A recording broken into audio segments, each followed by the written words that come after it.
একটি দল যার জন্ম রাষ্ট্রের জন্মের আগেই এখন রাষ্ট্রই তাকে নিষিদ্ধ করছে। ইতিহাস কি পুনরাবৃত্তি হচ্ছে, নাকি নতুন রাজনৈতিক অধ্যায় শুরু হলো? বাংলাদেশের রাজনীতির মাঠে নতুন এক দৃশ্যপট তৈরি হয়েছে, যেখানে ইতিহাস, আইন আর আবেগ এসে দাঁড়িয়েছে মুখোমুখি। যে দলটি একসময় এই ভূখণ্ডের জন্মের আগেই স্বপ্ন বুনেছিল, যে দলটির নাম শুনলেই স্বাধীনতার গল্প জেগে ওঠে, সেই বাংলাদেশ আওয়ামী লীগ আজ নিষিদ্ধতার খাতায় নাম লিখিয়েছে। ঘটনাটি শুধু একটি দলের নিষিদ্ধ হওয়া নয়, বরং এটি রাষ্ট্র, রাজনীতি আর জনগণের সম্পর্কের এক জটিল অধ্যায়। ঘটনার শুরুটা যেন গল্পের মতোই। 5ই আগস্ট ক্ষমতার পালাবদল হয় জনগণের চাপের মুখে পড়ে। দেশ ছাড়েন দেশের প্রধানমন্ত্রী শেখ হাসিনা। রাষ্ট্র চালানোর জন্য গঠিত হয় অন্তর্বর্তীকালীন সরকার, যার মূল দায়িত্ব ছিল নির্বাচনের মাধ্যমে সরকার গঠন করা। সেই অন্তর্বর্তী সরকারের সময় এক প্রজ্ঞাপন জারি হলো, যেখানে বলা হলো আওয়ামী লীগ এবং তার সব অঙ্গ সংগঠনের কার্যক্রম নিষিদ্ধ। যুক্তি হিসেবে তুলে ধরা হলো সন্ত্রাস বিরোধী আইন, বিশেষ করে 2009 সালের আইনের ধারা 18(1)। এই ধারার ভাষা খুবই স্পষ্ট। রাষ্ট্র যদি মনে করে কোনো সংগঠন দেশের নিরাপত্তার জন্য হুমকি, তবে তার কার্যক্রম নিষিদ্ধ করা যায়। কিন্তু এখানে প্রশ্নটা আইন নয়, প্রয়োগ। কারণ এই প্রজ্ঞাপনে একটি বড় ফাঁক ছিল। নিষিদ্ধ করা হলো ঠিকই, কিন্তু কেউ যদি সেই নিষেধাজ্ঞা ভাঙে, তার জন্য কি শাস্তি তা বলা হয়নি। যেন দরজায় তালা লাগানো হয়েছে, কিন্তু চাবিটা কোথায় তা কেউ জানে না। ফলে বাস্তবে এই নিষেধাজ্ঞা কতটা কার্যকর হবে তা নিয়ে তখনই প্রশ্ন উঠেছিল। এরপর আসে সংসদের পালা। বাংলাদেশের সংবিধান খুবই কৌশলী। অন্তর্বর্তীকালীন সরকারের জারি করা কোনো অধ্যাদেশ সংসদ বসার 30 দিনের মধ্যে অনুমোদন না পেলে তা বাতিল হয়ে যায়। অর্থাৎ সময়ের সঙ্গে সঙ্গে আইন নিজেই হারিয়ে যেতে পারে। এই সময়সীমা সামনে রেখে ত্রয়োদশ জাতীয় সংসদ একটি বিশেষ কমিটি গঠন করলো। তারা বসে দেখলো কোন অধ্যাদেশ টিকবে, কোনটা টিকবে না। এই কমিটি এখন সুপারিশ করছে সেই পুরনো অধ্যাদেশকে সংশোধন করে আইন হিসেবে পাশ করা হোক। এখানেই গল্পের মোড়। কারণ সংশোধনের কথাটা যতটা সরল শোনায়, বাস্তবে তো অনেক গভীর। সূত্র বলছে এবার শুধু নিষিদ্ধ নয়, বরং নিষেধাজ্ঞা অমান্য করলে শাস্তির ব্যবস্থাও যুক্ত হতে যাচ্ছে। অর্থাৎ কেউ যদি আওয়ামী লীগের নামে মিছিল করে, পোস্টার লাগায়, এমনকি অনলাইনে প্রচারণাও চালায়, তাহলেও আইনের মুখোমুখি হতে হবে। মানে এই বিএনপি সরকার আরো কঠিন হচ্ছে আওয়ামী লীগ দলের উপরে। এই যেন রাজনীতির ময়দানে নতুন খেলার নিয়ম।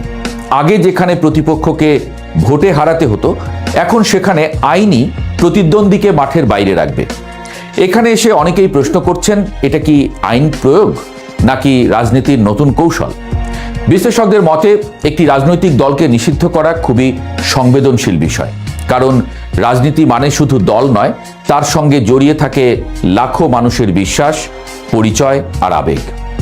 এই জায়গায় রাষ্ট্র যদি হস্তক্ষেপ করে, তাহলে সেটি কেবল প্রশাসনিক সিদ্ধান্ত থাকে না, বরং সামাজিক প্রতিক্রিয়ার জন্ম দেয়। ইতিহাসও এই জায়গায় খুব সহানুভূতিশীল নয়। অতীতে দেখা গেছে কোনো দলকে নিষিদ্ধ করলে তা অনেক সময় উল্টো সহানুভূতি পায়। নিষিদ্ধ হওয়া দলটি নিজেদের ভিকটিম হিসেবে তুলে ধরে, আর জনগণের একাংশ তাদের প্রতি সহানুভূতিশীল হয়ে ওঠে। ফলে রাজনৈতিক মেরুকরণ আরও বাড়ে। বাংলাদেশের ক্ষেত্রেও একই প্রশ্ন উঠছে। আওয়ামী লীগের রয়েছে দীর্ঘ ইতিহাস এবং বিস্তৃত তৃণমূলের ভিত্তি। এমন একটি দলকে হঠাৎ করে আইনের মাধ্যমে নিষিদ্ধ করা হলে তাদের সমর্থকরা কিভাবে প্রতিক্রিয়া দেখাবে? তারা কি চুপ করে বসে থাকবে, নাকি অন্য কোনো পথে নিজেদের উপস্থিতি জানান দেবে? এখানে আরেকটি গুরুত্বপূর্ণ বিষয় হলো বিচার ব্যবস্থা। অনেক বিশ্লেষক বলছেন, যদি কোনো দলের বিরুদ্ধে অপরাধের অভিযোগ থাকে, তাহলে সেটি আদালতের মাধ্যমে প্রমাণ হওয়া উচিত। আদালত যদি রায় দেয়, তখন নিষিদ্ধ করা বা অন্য ব্যবস্থা নেওয়া সহজেই গ্রহণযোগ্য হয়। কিন্তু সরাসরি নির্বাহী বা আইন প্রণয়ন প্রক্রিয়ার মাধ্যমে নিষিদ্ধ করলে সেখানে প্রতিহিংসার অভিযোগ ওঠার সুযোগ থাকে। এই প্রসঙ্গে মোহাম্মদ ইউনূসের নেতৃত্বাধীন অন্তর্বর্তী সরকারের সময়কার সিদ্ধান্তের কথাও উঠে আসে। সেই সময় অনেকেই বলেছিলেন, রাজনৈতিক দল নিষিদ্ধ করার সিদ্ধান্ত জনগণের উপর ছেড়ে দেওয়া উচিত, ভোটই হোক চূড়ান্ত বিচারক। কিন্তু বাস্তবে দেখা যাচ্ছে সেই অবস্থান থেকে সরে এসে এখন আইনগত পথে নিষিদ্ধ করার দিকেই এগোনো হচ্ছে। বাংলাদেশ জাতীয়তাবাদী দল বা বিএনপির অবস্থানও কিছুটা দ্বৈত ও দ্বিমুখী। একদিকে তারা নির্বাচনের আগে বলেছিলেন নির্বাহী আদেশে দল নিষিদ্ধ করা ঠিক নয়, অন্যদিকে সেই দল আজ ক্ষমতায় যাবার পর আবার আওয়ামী লীগের নিষিদ্ধ ঘোষণায় তারা সন্তোষ প্রকাশ করেছেন। রাজনীতির এই দ্বৈততা নতুন কিছু নয়, তবে এটি পরিস্থিতিকে আরো জটিল করে তোলে। আওয়ামী লীগের পক্ষ থেকেও প্রতিক্রিয়া এসেছে। তাদের বক্তব্য, এটি শুধু একটি দলকে নিষিদ্ধ করা নয়, বরং একটি বৃহৎ জনগোষ্ঠীর রাজনৈতিক অধিকারকে সীমিত করা। তাদের দাবি, এই সিদ্ধান্তের দায় শেষ পর্যন্ত প্রতিপক্ষ দলগুলোকেই নিতে হবে। এখন প্রশ্ন, এর প্রভাব কি হবে? প্রথমত, রাজনৈতিক প্রতিযোগিতা কমে যাবে। একটি বড় দল মাঠের বাইরে থাকলে নির্বাচনের প্রতিদ্বন্দ্বিতা স্বাভাবিকভাবেই কমে যায়। এতে করে গণতন্ত্রের মৌলিক চেতনা, বিকল্পের উপস্থিতি ক্ষতিগ্রস্ত হতে পারে। দ্বিতীয়ত, রাজনীতির ভাষা আরো কঠোর হতে পারে। যখন বৈধ রাজনৈতিক পথ সংকুচিত হয়, তখন অনেকেই বিকল্প পথ খোঁজে, যা সবসময় শান্তিপূর্ণ নাও হতে পারে। তৃতীয়ত, আন্তর্জাতিক মহলেও এর প্রতিক্রিয়া হতে পারে, কারণ রাজনৈতিক দল নিষিদ্ধ করা গণতান্ত্রিক মানদণ্ডের সঙ্গে কতটা সামঞ্জস্যপূর্ণ তা নিয়ে প্রশ্ন উঠতে পারে। তবে সরকার পক্ষের যুক্তিও একেবারে উড়িয়ে দেওয়া যায় না। তারা বলছেন, রাষ্ট্রের নিরাপত্তা ও আইনের শাসন রক্ষা করাই তাদের দায়িত্ব। যদি কোনো দল এই সীমা অতিক্রম করে, তাহলে ব্যবস্থা নেওয়া ছাড়া উপায় থাকে না।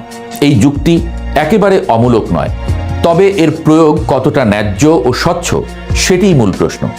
সবশেষে বিষয়টি এসে দাঁড়ায় বিশ্বাসের জায়গায়।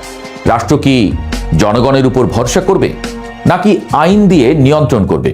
জনগণ কি নিজেরাই সিদ্ধান্ত নেবে, নাকি সেই সিদ্ধান্ত তাদের জন্য নির্ধারণ করে দেওয়া হবে?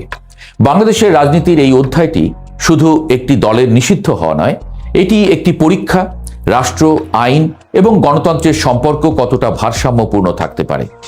অতীতে ফিরে তাকালে দেখা যায়, এই পরীক্ষার ফলাফল কখনোই তাৎক্ষণিকভাবে বোঝা যায় না।